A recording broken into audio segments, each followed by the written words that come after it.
Welcome back! Today I'm going to show you how I use Photoshop to transform this image into this image.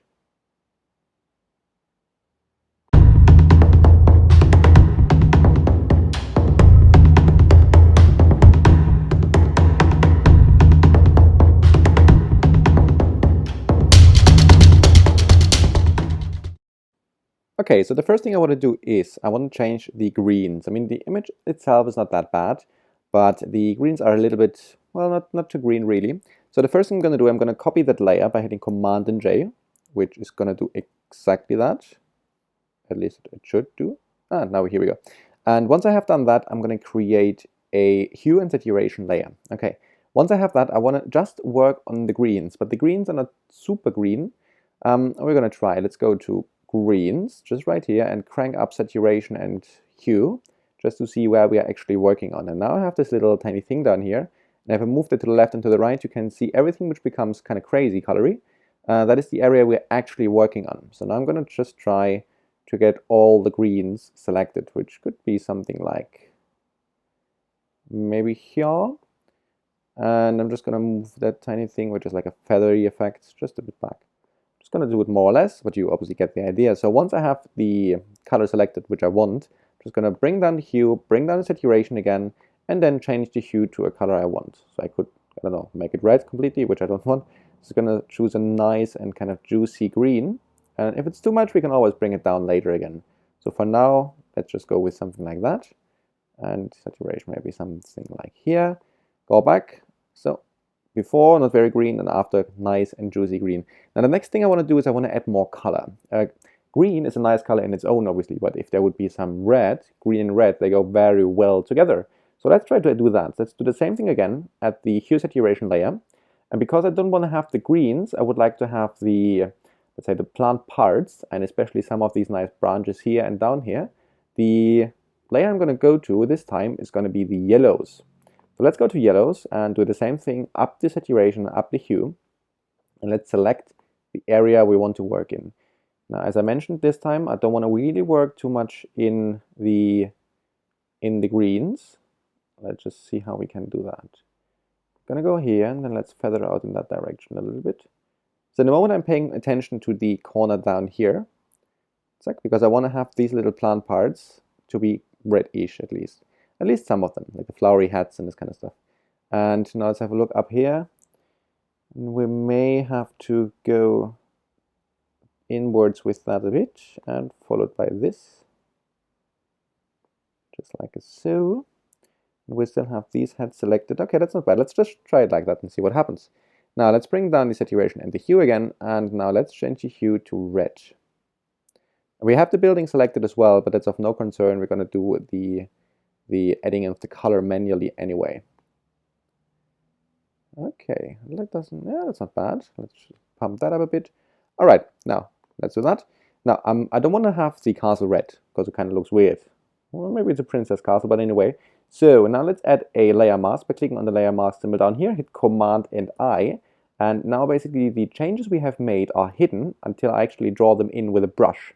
I'm going to hit B to get my brush. I make sure that if the layer mask is white, that I'm drawing with black, which is here. And now I can just select with maybe an opacity of about 50% where I want to add some red to the image. Makes sense.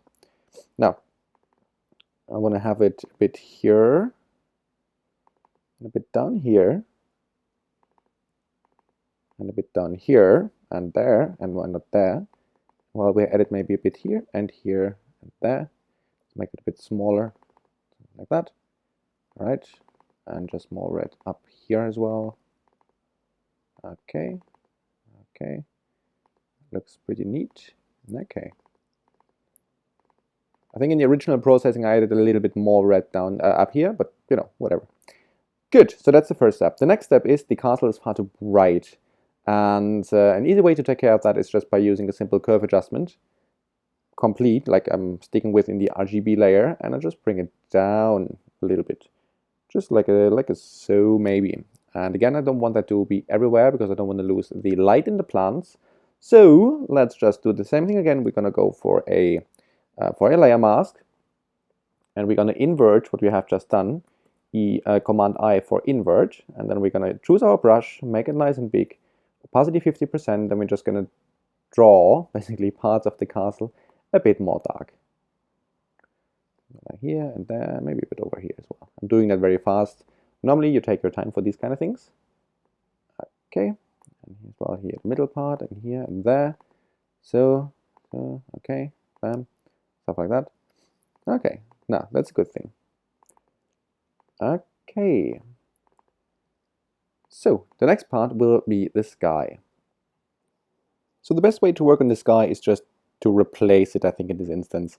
I can show you. So normally if you have like a washed out sky like this one here, then if you're lucky and you reduce the brightness, then you will find suddenly some clouds or some other details which you can use. Unfortunately, in this one, if I just bring it down, you see it's just basically white. There is nothing there. So instead of trying to make artificial clouds or whatever, I might just use another picture and just copy the clouds in the sky over. So a simple way to do that is to check your picture. So let's say in this one here, it is kind of, let's say lunchtime, it is quite overcast. There is no really direction the sun comes from. And if you have a similar image like that, where the horizon is in a similar position as well, then you can use that to, yeah, basically steal the sky of it. So for instance, I have this one here, which I took in London, and the sky is quite similar. It's a really overcast day around lunchtime, and the horizon's on a similar position as it is in the other image. So what I'll do, I just drag and drop that image from A to B in here. And Photoshop is going to ask me several things. I'm just going to hit OK, because I don't really care. I just want the sky. And it's going to come up as a new layer. I'm just going to drag the edges to make it more or less fit, and I'm going to drag it a little bit more down, just because it looks a bit better, I think. Okay, once that is done, I'm just going to hit Enter. Now, that is here. I'm going to make that invisible, and then I'm going to hit Command-Alt-Shift+E, which is going to copy everything which you can see in the moment onto a new layer, which has appeared just down here. I'm going to drag that one on top. Now, as we see, if I make that invisible, the sky will hopefully fit quite nicely to that image. In order to do so, we first have to get rid of the old sky. So a way to do that is by selecting the Magic Wand tool. I'm just going to click onto the sky once, and as you see, most of the sky has been selected, if not even everything. That is just brilliant. So there are some different options you can choose with feathering, because the edges now will be quite harsh, so you will maybe see like a thin white line surrounding the castle. You can get rid of that, but maybe talk about that another day, because that is a bit more complex. So what I'll do once I have this selection, I'm just going to hit backspace, which will basically delete that sky, and the underlying sky, which is from the other image, will basically come to the top. And that is exactly what you can see here. So if I hit now Command and D, we deselect, and we see that the sky fits quite nicely. Maybe one adjustment would be to use a curve adjustment layer and tie that to the sky by clicking that little symbol here, and then increase the brightness a bit to something like that. Okay, so now we have a sky which actually fits the image quite nice, and at least we have some detail in the clouds, which is a good thing. And we are back. So the next thing would be to maybe add some more color even. I think in the original image I chose a lot of colors, so why not doing that here? So in order to do that, I'm going to do a stamp visible, which is Command Alt Shift and E on a Mac, which is going to copy everything you can see on a new layer. Once I have done that, I'm going to go to Hue Saturation. I'm going to select my yellow channel and crank up saturation and hue just to see where I actually am. And I'm thinking on getting some more red or whatever color in here. So it's actually not bad. Just zoom in a tiny bit. Yeah, we have the flower heads and stuff. Okay, that's not bad. So let's go down again.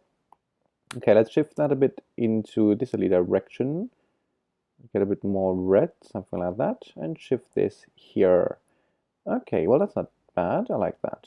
Okay, let's go back. Now we can see obviously we have affected the whole image. We do not want that. So let's go to Layer Mask, invert the whole thing by hitting Command and I, press B to get the brush, opacity 50%, and just hammer in some more color down here. Something like that. Good. And we can even click once here and another time or twice up here, just to give a nice little red in there. Okay, once we have done that, I'm going to go to a little brightness and contrast. I'm going to increase the contrast for the whole image quite a bit to something like, yeah, probably something like that, and increase the brightness just a tiny bit. Then I'm very, very happy with it, to something like here. And once I have done that, again, because I have affected the whole image, which I do not like, layer mask, Command and I, brush, and let's brush the brightness in, especially like here and here. Probably should press X, otherwise nothing will happen. Okay. Is it doing it? Yeah, it is doing it. Okay. Very subtle changes, but you know, if you're fond of it, just do it. Okay. Now, that's that. I'd stick with the colors for that, obviously in the other original image, which you can see on let'simage.smartmark.com. You will see the colors are quite different, because every time you process an image and you do it again, you're going to just, you know, change whatever you did, having a different preference for colors or whatever. All right. Actually, I think I'm going to run one more contrast adjustment. So just clicking on contrast, increasing the contrast to, pardon me, to something like that, and go back, create a layer mask, hit Command and I to invert it, and just pencil it in the plants. Oh, that's not what you want. I don't have my pressure sensitive pen today, so I'm going to have to work with the trackpad. A lot of fun. Okay, and a bit more here and there, and here, and a bit more here and there, and here. Okay, that's not bad. Let's do this. Now, the next thing is we're going to decrease the brightness for some areas a little bit. So just go to the curves, bring them down to something like that. And again, create a layer mask, invert the whole thing, press B, and I just want to have a nice and dark sky. Let's increase the opacity to about, whatever, 80%. As well, the castle on the sides, a little bit darker here. Okay, that's not bad. Zack. Just like so. Maybe even just around here. Okay, good. I wonder if we even could do it a little bit darker. So if I just double click on that little symbol down here, I can now decrease the brightness and it'll do it in real time for me, which is a nice thing. Okay, and there might be the need, I'm just going to do that once more. So I'm going to create a curve adjustment layer, bringing the brightness down because I want just the sky to be a little bit more dark as well. So let's do the same thing, check, bam, and just pencil it over the sky. Okay, which is good because now at least we have a sky now, right? Okay, so that's that. That's not bad. So now we're going to use a effect if you want. So I'm going to hit Command-Alt-Shift+E to do a stamp visible. And once I have that, I'm going to change the, how's that called? Blending mode? Yes, blending mode. Blending mode to lighten. Once I have done that, I'm going to go to filter, to, where is that, blur, and then motion blur. And I go from, no, it is not motion blur. Where is it? Darn, motion blur, radial, is it radial blur? It is radial blur. So you want to go to radial blur, and then you want to go to zoom. And this line here should be where the horizon is more or less, if that is what you desire. I'm going to put it a bit more down so that the lines we're going to create in a second, and you're just going to see what I mean, will be a little bit longer. So I'm going to put it down. An amount of 10 pixels is not bad. I'm going to hit OK, and it's going to do things for me. Okay, so now we have this kind of neat magic effect if you want. Again, I don't want that everywhere because nothing is sharp anymore, except the very center of the image, which is the door. You know, some people maybe like it, but I want to still see some more plants. So I'm going to create a layer mask, hit Command and I, press B, and with a very low opacity of maybe 20%, I'm going to brush in where, maybe let's say 35%, I'm going to brush in where I want that effect. And I want it in the plants. I want them to be a little bit washed out. And I want it in the ground in the front here as well. So these are kind of subconscious, if you want, leading lines, and they're going to inevitably lead the eye towards the center of the image. And I want that as well in the sky and on the outsides of the castle. Okay, somewhere like here. Okay, and just do it on top here a bit more. Yeah, that's not bad. Okay. So, and then let's go once into the castle just to make sure there is kind of a smooth transition for this effect. Okay, so now we have like the center of the image is quite sharp. whereas the sort of outer areas are not as much. So the next thing is to make the sky a bit more dramatic. We have the sky, I mean, we brought it in for that purpose, so let's do that. So what we can do is, I'm one step ahead, I'm gonna create a new stamp visible, so Command-Alt-Shift+E to copy everything we have in a new layer. Once I have that, I'm gonna create a, where is it here, brightness contrast adjustment thingy doodly, and increase contrast. Crazy, like something like that. And I can even go down with the brightness a bit, maybe just a bit, something like that. Again, we don't want that everywhere, we just want it in the sky, so layer mask, turn around, and B. Once that's there, let's draw that in with a bit of a higher opacity than that. Oh yeah, give me the darkness. Okay. Like here and up here as well. Okay. Good stuff, something like that. That's actually nice already. Huh. Okay, so now once we have done this thing, it's still too bright. I wanted to give kind of a dark feeling where the only light is in the plants and in the center of the castle. So we're going to add a vignette, if that is the correct pronunciation, I'm not sure. I'm always doing stamp visible, guys. You don't have to do these things because they're just going to increase your file size. I'm a big friend of them. Because I like to work always on a kind of fresh new layer where everything is on it and I don't have to worry about what I have selected or whatever. That is obviously up to you. So Command-Alt-Shift+E, new layer, and then to filter and camera raw filter, at least that is one way to do a vignette. There you can go to FX, and they have a thingy which is called post-crop vignetting. And that is exactly what we're going to do. So once we drag that to the left, you're going to see there's a vignette added to the image. I'm just going to choose something which just feels right. Maybe something like a so. Okay, I'm just going to hit OK. It's going to calculate for a second. Okay, and again, we want to have the, let's say, plant sides not as dark as the sky parts. So what I'll do, I'm going to, as always, add a layer mask and just press B. And this time, I'm not going to invert the thing because it's easier just to bring back the plants. So in this instance, go down a bit with the opacity, maybe 50%. Oh, that was a little bit too much. It's going to look weird. Let's say 30%. And make that a bit bigger. Okay, that's not bad.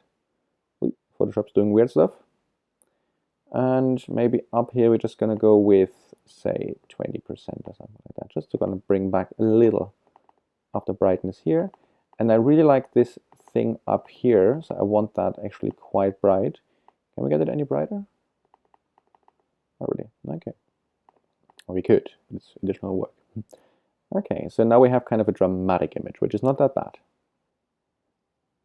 Okay, so the next thing we're going to do, or even the, no, not completely the last thing, but one of the things we're going to do is to add some light.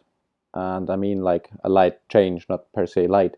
So what I'm going to do is I'm going to do another stamp visible with Command-Alt-Shift+E. And once I have done that and the layer is selected, I go from blending mode normal to blending mode soft light. And it's going to do that. So it's going to add a bit of contrast all over the image, and especially in the plant parts, which I kind of like. So I don't want it on the tower or the castle or whatever that is. So let's choose a layer mask, press B, opacity high, and I want to get the towers back. So let's get the towers back. Something like that. All right. And maybe a bit on top here and on the side. Give me both towers back, yo. Okay. And I want that back. All right. So that's not bad.